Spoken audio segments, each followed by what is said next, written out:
Ibiza, known for its parties, hippie culture, and increasingly as the it destination for the super rich.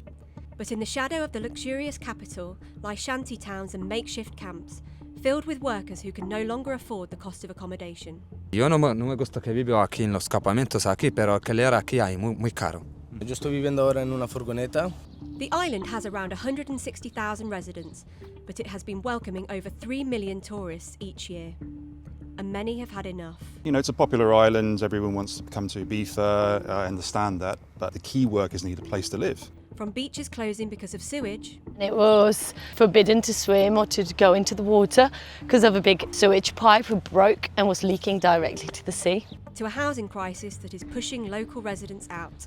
I have 2 children and I believe that for the moment how Ibiza is, I cannot give them a good quality of life here. At the start of the new summer season, Sky News went out to investigate how Ibiza is coping. Yo ahora trabajo mismo aquí en el castillo, sirviendo a las personas ricas. Si nosotros no estamos, ¿quién va a estar para servir a estas personas?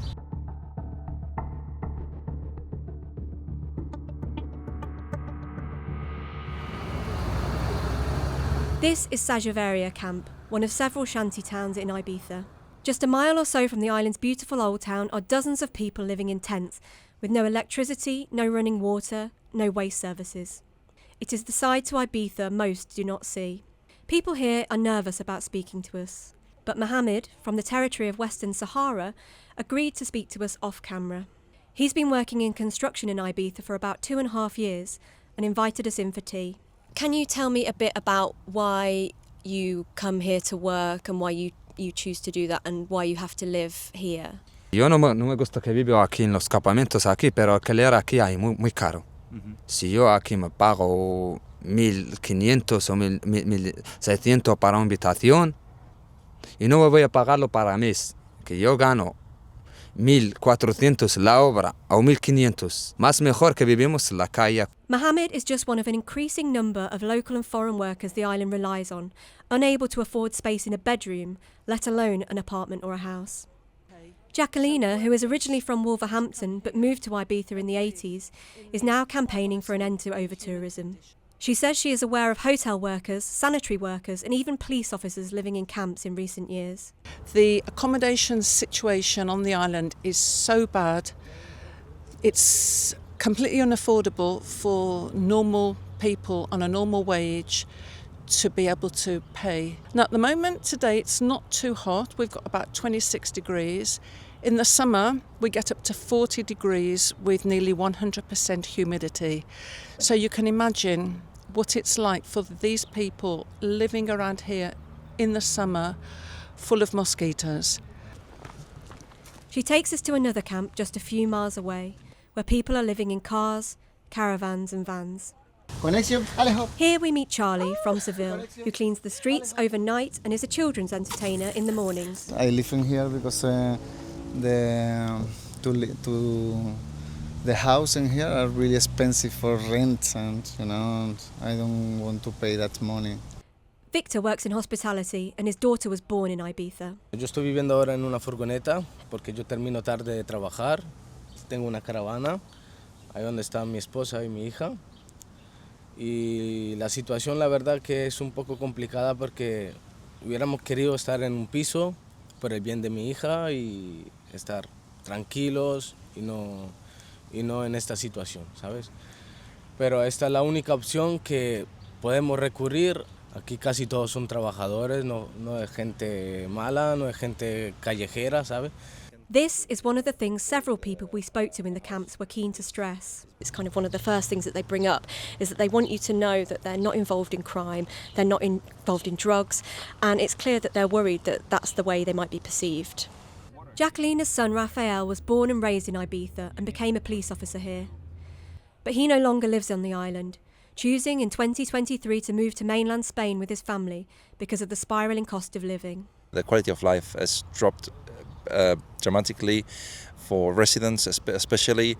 I have 2 children and I believe that for the moment how Ibiza is, I cannot give them a good quality of life here. He also noticed an increase in crime. Ibiza is attracting a lot of people who are very wealthy, a lot of famous people, and of course that attracts the attention of criminal organizations. And we have, I was experiencing a lot of alerts regarding breaking into houses, violent robberies of watches. Walking on the streets of San Antonio, this is also something Sheila, who has been visiting since 2015, has experienced. Hay mucha delincuencia, rompen cristales de los coches. A mí me robaron el año pasado 2 veces en el coche. Me golpearon la ventana, me abrieron el coche y me robaron todo. Despite this, Sheila, like many others, does keep coming back. Dean, who works several jobs in teaching, property management, DJing, and most famously as a snake catcher, has been living on the island for 22 years. There's lots of colourful people here, and it's very liberal and laid back, very progressive. For a place in Spain, it's really forward thinking. But he says there is a growing housing crisis as wealthy people buy properties and either leave them empty as investments or rent them out to the tourist market, leaving key workers without a place to live. Over the last 6 or 7 years, I've seen the rents literally double. I know key workers that are affected by this. People that we really need for security, for healthcare, and they're living in some terrible conditions, some of them. Authorities are putting measures in place to try and curb the problem. Fines have been introduced for those not complying with laws. But is it enough?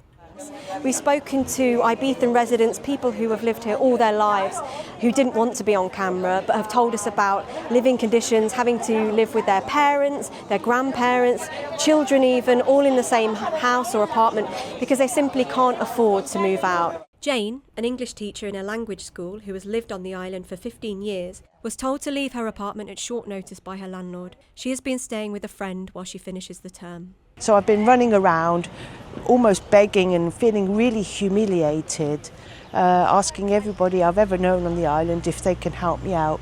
Over the last few years, it's become increasingly difficult because what you'd pay before for a whole apartment is what a lot of people are paying for a room. And if you do find a room that's reasonably priced in the winter time, then you're kind of pushed out in the summer season, which has happened to me and many other teachers that I know. Another issue that comes with over-tourism is the strain on infrastructure.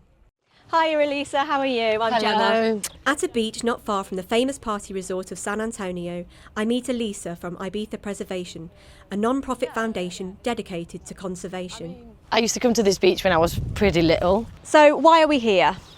Well, we actually chose this beach because there was some trouble and it was forbidden to swim or to go into the water because of a big sewage pipe broke and was leaking directly to the sea. That's really quite shocking. I think a lot of people that come to Ibiza would be surprised to hear that that's happening here.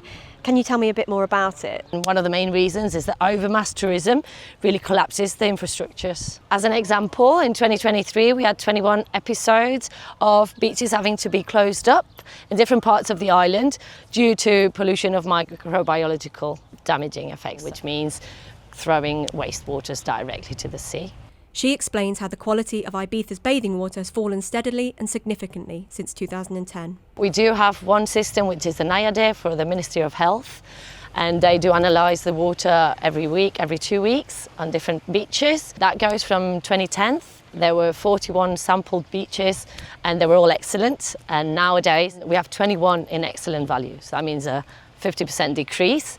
Out of those, 15 were gone down to good and 5 were sufficient, which means there's been periods where it's had to be stopped for use of different kinds. Dean says fresh water is also a limited resource in the summer months. Water on the island in some places, when you open the tap in July, it comes out salty because there's no water, there's no fresh water, so the wells start drawing from the coasts, and that's really, really bad.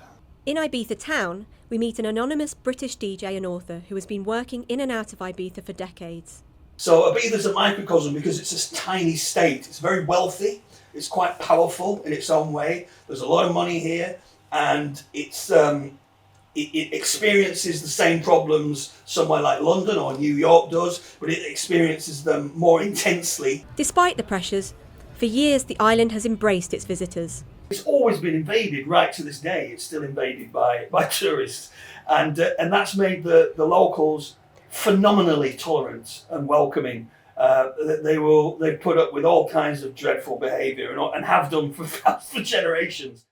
But with protests ramping up, this feeling of tolerance is waning. Residents and campaigners aren't against tourism. It is vital to Ibiza. It supports the infrastructure that keeps this place going and thousands of jobs each year. But when locals and workers are struggling, the island feels the strain. And many are saying enough is enough.